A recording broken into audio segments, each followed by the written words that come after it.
You got the sauce, bitch.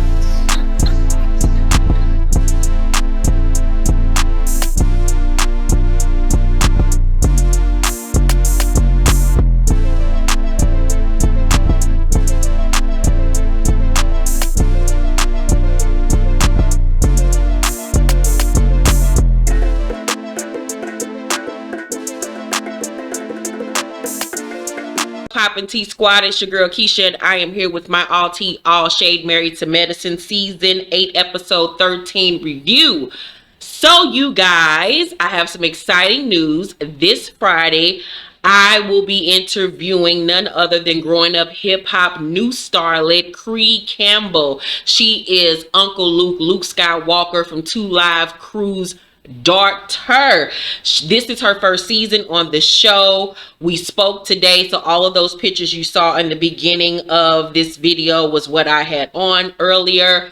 The conversation was so good. She was so transparent, so lovely, well-spoken, beautiful young lady, and she spilled the tea. We got a lot of behind-the-scenes tea about this season of Growing Up Hip Hop. The conversation went so well that we have decided we're going to speak again once the season has ended so she could even give me more tea. Also, she answered one of the viewers, one of the Tea Squad members down in the comment section by the name of Keyshawn. Yeah, Keyshawn, you girl. She answered one of your comments from my review last week.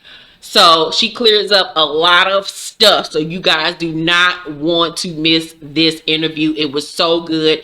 Can't wait for you guys to see it this Friday right here on the Color Me Pink channel at 6 p.m. Central Time. All right, so let's get into tonight's episode of Married to Medicine. So Eugene and Scott meet at Cecil and Simone's house. They go down to the bar, honey, because that's the only place that Cecil seems to be nowadays. Do Cecil got a job? Is he like retired now? Like, is this what it is? Like, he might as well just turn the bar into Cheers for real and like literally become a bartender. So Scott talks about hiring this esthetician that he knows Contessa is not going to allow him to hire because she's quote unquote bad. Like, she's a good looking woman. And then he goes as far as to show the other guys a picture of her. Now, he didn't go on her social media to get said picture. He went to his camera roll and showed said picture of when she was doing some facial shit to his face.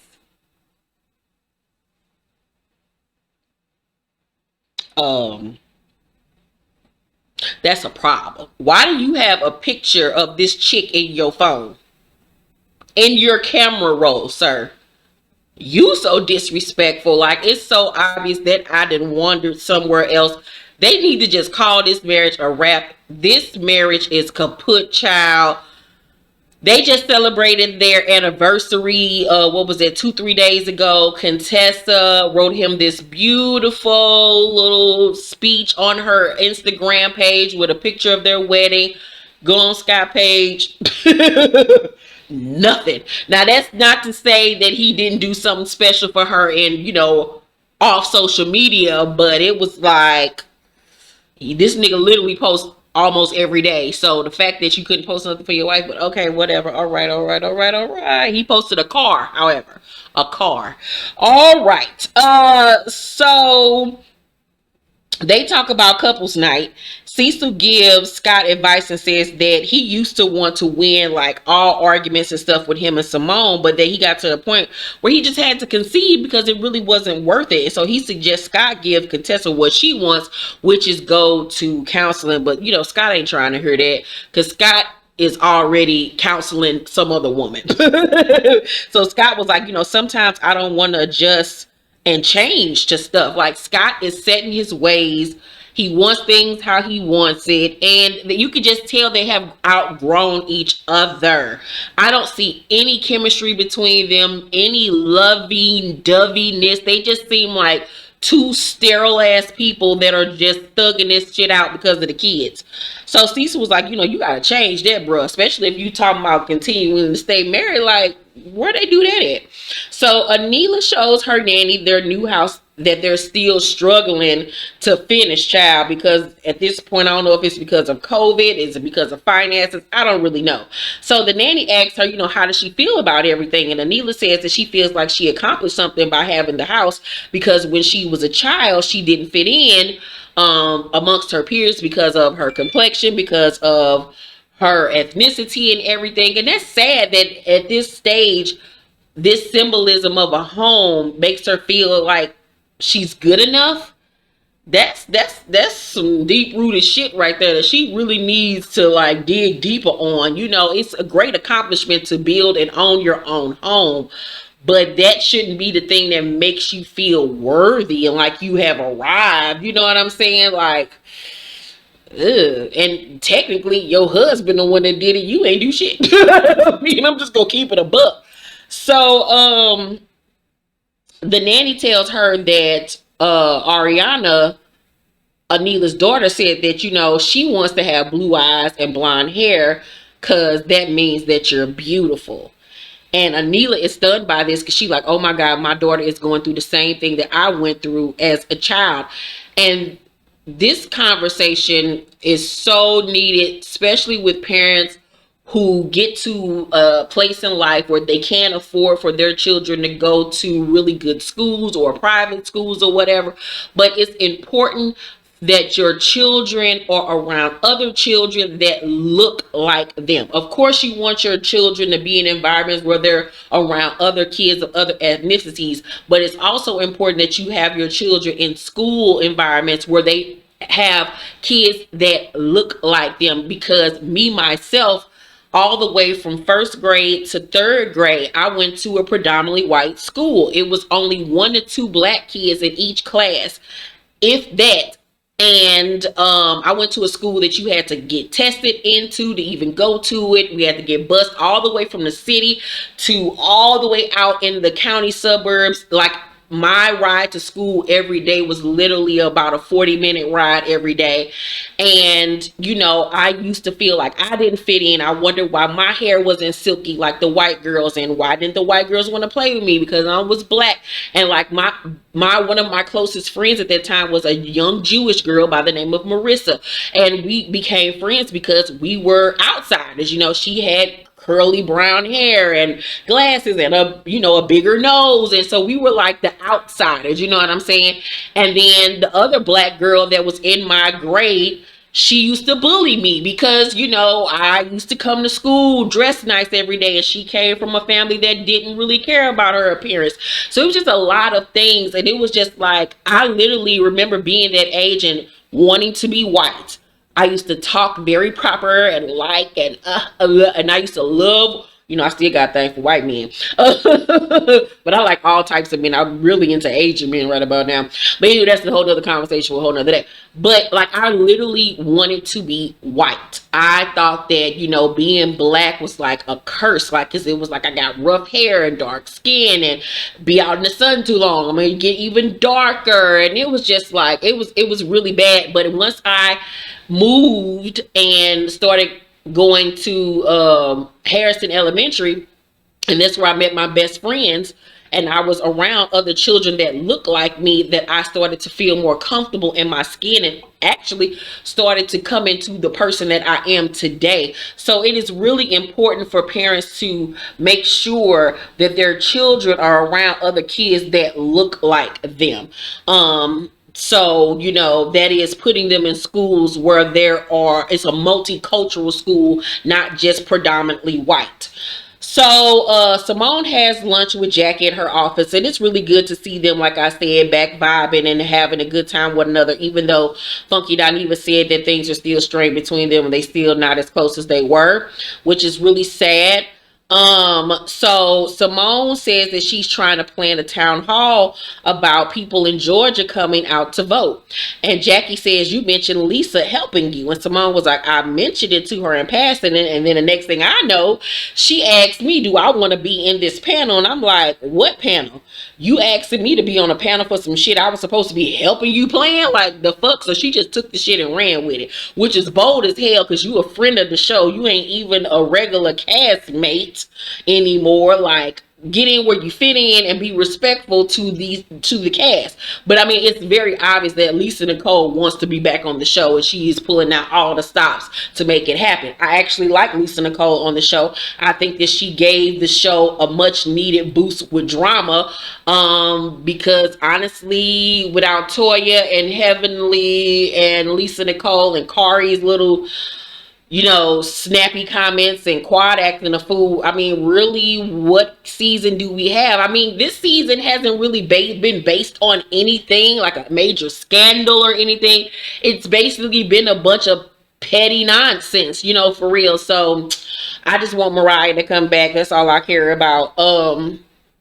So they show the meeting that Lisa and Simone had, and you really see that Lisa literally took over the whole situation. So Simone was like, it was supposed to be a team effort. Jackie says, guess what? I guess we thought Heavenly was crazy, huh? And they go back to when Heavenly was working with Lisa Nicole on an event that they were supposed to partner up on, and she accused Lisa Nicole of taking over everything. So seems like the pattern is repeating itself.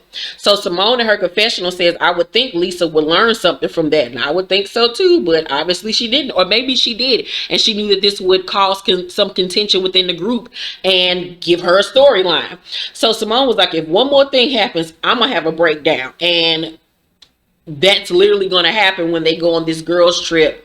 Simone is going to flip out over this Heavenly situation that she's still not all the way over. So Heavenly and her son Zachary go to the lake house that we saw them go to earlier on in the season. They actually ended up buying the home. Now they're doing renovations, and they're going to put it up for Airbnb, which is a great idea. I think it's just a beautiful home that I would want it for myself. I wouldn't even want nobody up in that motherfucker. But child, she got her son Zachary and they're doing the decor and everything, and it looked a hot diggity damn mess. It looked like a frat house. It just looked musty. I'm like, Heavenly, no, if you don't get this little boy out of here, that shit look horrible. What that house could be beautiful. They could actually do more than $400 a night if they have somebody come in there, paint them walls, update some shit, lay that motherfucker out. That would be a gorgeous lake home, baby. Heavenly, you better call me, girl. I will lay that house out, and on a budget, no less. So they go outside and they sit, and he tells her that she's a great mom, and that was a really sweet moment. And she tells him that family is all you got, and money comes and goes, but at the end of the day, your family is really all you have. And at that moment, I'm like, this is the Heavenly I like. The Heavenly that is very level-headed and a great mom, and just act like she got some sense. And then she went and ruined it by talking about so what kind of woman you like? You want a woman like me? And I'm like, girl, don't nobody want your trout mouth ass, girl. No. So Contessa meets with her life coach, Solo, and she tells the life coach that she thinks that she has messed up as a wife. And we've talked about Contessa on this channel. I found a couple of faults with her as far as her being a wife and her mothering and things of that nature. I feel like her and Scott have both played an even part on the demise of their marriage. So the life coach said, do you trust him with your heart? And she doesn't answer. And I was like, I can see all up in here. Contessa is checking out of the marriage. I see it in her eyes. I see myself when I was getting out of my last relationship, where you're just going through the motions every day and you're gathering yourself emotionally and physically and spiritually to leave. She's just not ready to pull the trigger yet, but she is slowly but surely easing her way out of this marriage, and we gonna hear a divorce announcement sooner than later. Mark my words, because that marriage is kaput. She is not in love with that man no more. She is trying a last ditch effort to try to pull it back, but it's done. It's gone. It really is. And it was really sad for her to say that she don't even trust him with her heart. So even watching this, like, how does that affect their marriage? So the life coach was like, well, you got your answer right there. So the coach says, what do you find yourself repeating to your husband often? And Contessa was like, I don't think that he listens to me. I don't have a voice. And the coach says, did you marry your father? And she was like, I think So sometimes I do think so, because she went through the same thing with her father, where she felt unseen and unheard. So Contessa in her confessional says, my dad wasn't available and Scott isn't either. And he really isn't. Like, he could tell that he is emotionally cut off, because I really honestly feel like he has placed his attention elsewhere. So Anila talks to her daughter about what she said to the nanny and asks her why she said it. And the daughter says everyone has white skin. And she was like, no, they don't. You know, your skin is beautiful. And she was like, what about daddy's cousin, who's an Indian woman who just won Miss America? She's beautiful with her dark skin and her beautiful brown eyes and brown hair. And it was just really beautiful to see her pour love into her daughter and make her daughter realize how beautiful that she is, even amongst peers that don't look like her. But I honestly do feel like she does need to make sure that her daughter is around other brown girls. So Lisa has a town hall planning dinner at her home, and she has gone all out because, like I said, Lisa is trying to get back on the show, honey. So Anila arrives first, and Anila in her confessional say she is doing the most for this town hall meeting. I was like, exactly. So Simone arrives, and Lisa was like, I haven't had the other ladies here in a while, so I wanted to do a little something extra for everybody. And Simone was like, yeah. Like, it was so awkward. You could feel the tension. So Anila was like, you seem a little sad. She says this to Simone. And Simone was like, more like irritated. And so before she can tell them what her problem is, Carrie arrives. So they all sit back down. And Lisa was like, so what's going on with you? So Simone was like, I know you didn't talk to me, but like, have you talked to Anila or Carrie or anybody else about collective planning for this event? So Lisa was like, nothing in detail. So Simone says, I feel like you jumped ahead without it being a team effort. And Lisa was like, how? Simone says, because you sent a letter out with only your name attached. You have to move in a way that's not just for your personal gain. And Lisa was like, okay, I hear you, whatever. And I thought that Simone approached the situation very well, you know what I'm saying, because she did ice her out. She just did overtake everything, and then you got the nerve just to put your name on it. Like, you a guest on the show this season, girl. You ain't, once again, ain't even full time. Simmer it down, sis. So the other ladies arrive. Heavenly walk in, hey everybody, hey, how you doing? All loud and shit. And I'm like, this lady here. So Jackie was like, Heavenly, zip up your pants. Her pants all unzipped and shit. So Lisa gives her a hug and wraps a measuring tape around her waist. Child, I was like, y'all play too much. So Heaven was like, I'm coming for this shit tonight. Lisa, now go on, now stop. So Toya changes the place arrangements because she don't want to sit next to, I think, Anila, and then she of course she didn't want to sit next to Quad. So Anila in her confessional was like, so you arrived to my daughter's party late, then you come here changing the place arrangements, the seating arrangement. Like, it's clear we're not cool. And it's sad that they're not friends anymore, because I really like them as friends outside of when Toya would talk to her like she was a child. So Lisa says, you know, Simone and I feel like this would be a great opportunity to brainstorm. And Simone, like, look at Jackie like, like, now it's a we. But I was like, you did check her, so at least she's saying, you know, Simone and I. So Simone says that they want to have a virtual voting initiative. And Contessa says, are y'all, you know, working on this together? And Lisa was like, yes. And Simone says, Lisa kind of took the reins on everything. Lisa was like, not true. I was working with Oprah and Charlamagne the God, who said he's coming. And everybody looking like, Lisa, you know Oprah. You know Oprah. Bitch, and I know Beyonce and Blue Ivy, Rumi Sir, and Jay-Z, and the nanny, and the cooks, and the maids, and Miss Tina, and Kelly, and Michelle, bitch. Like, really, Lisa? Really, Lisa? Really, Lisa? Girl, have several fucking seats. Now, in this part right here, I was like, Simone, you had already checked the girl. Why is you bringing it up again at the goddamn table? Y'all had already came to an understanding, but okay, we're on a reality show. Keep the drama going.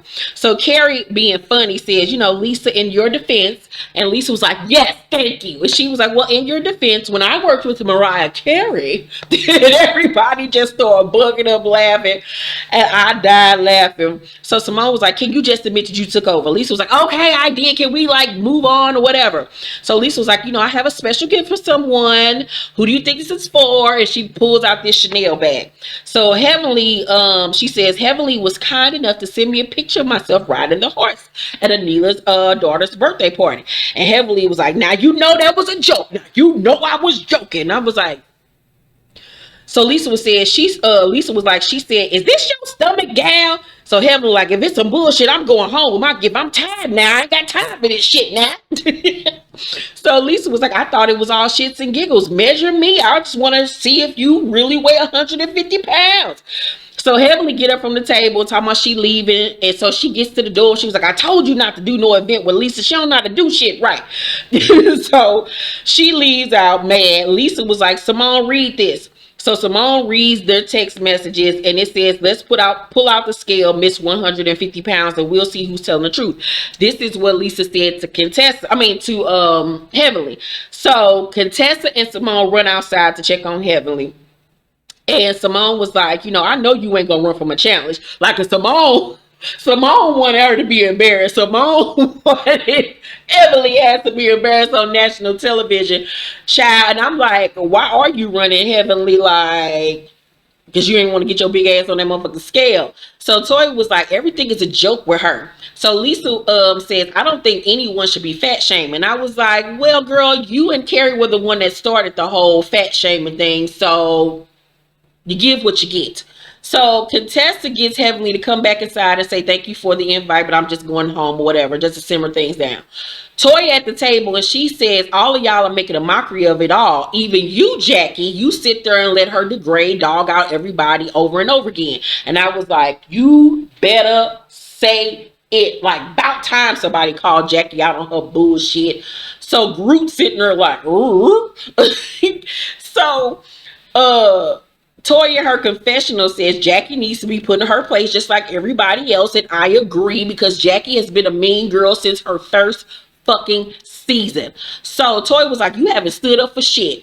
And I was like, she plays Switzerland even when it comes to Simone, her friendships. But baby, she'll stick up for that motherfucking Heavenly, baby. But she won't even stick up for Simone, somebody that she been friends with for over 20 years. Girl, fuck Group. So Jack was like, change your tone. You're not gonna get me to think like you. And Toya was like, all I'm asking is for you to stand up for what's right for once. So Jackie was like, until you can check yourself, leave me alone. Girl, I don't even understand why Jackie is here. All she do is sit there like a piece of dry wood. So, Heavenly comes in, apologizes to Lisa. She sits back down, and Toya was like, your pet is here. And Jackie says she's not a pet. And Toya was like, I said a pit. I love when Toya do. I said what I said. So she was like, speak up now so you can have your little somebody next to you. Because that's the only time Jackie say something, because she know Heavenly is her mouthpiece. And Heavenly gonna say the shit that she's too ashamed to actually say on television. But we all know she probably say off camera. So Jackie was like, your anger this year is so unattractive. So then she takes Toya into the restroom and asks her, like, what is going on with you? And Toya was like, I have known Heavenly for 12 years. She was like, and my husband, told me about her and Damon and how much of a stand-up couple they were. And, we really admired them and everything. And so I thought bringing her onto the show would be a great thing. But it seems like she has made fun of everything that my husband has worked so hard for. And I'm tired of it. And I want her to own it. And I can now understand even further why Toya feels the way that she does, because bitch, we was friends, like real friends in real life. Now you getting on national television and playing me. Even though Toya makes it very easy for you to play her, but it's still fucked up. I just don't like Heavenly as a person. Like, she does the most, and I just want somebody to slap her in her fucking shit. And like I said, the fact that Jackie is supposed to be the good one, but she sits back and allows this bad behavior by somebody that she calls a friend. So like they say, birds of a feather flock together. So that says a lot about who you are as a person, that you even befriend someone that treats people the way that she does. And then you sit up there and co-sign the shit that she do. And you don't even stick up for Simone when it comes to Heavenly. Girl, the whole thing is just some bullshit.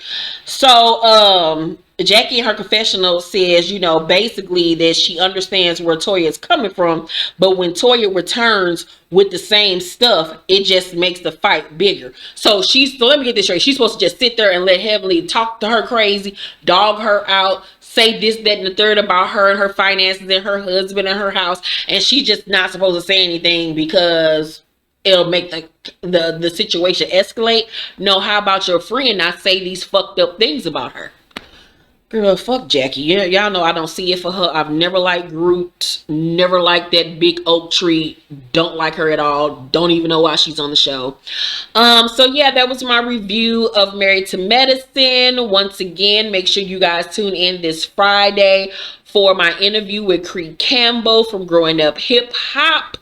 It will be this Friday at 6 p.m. Central Time.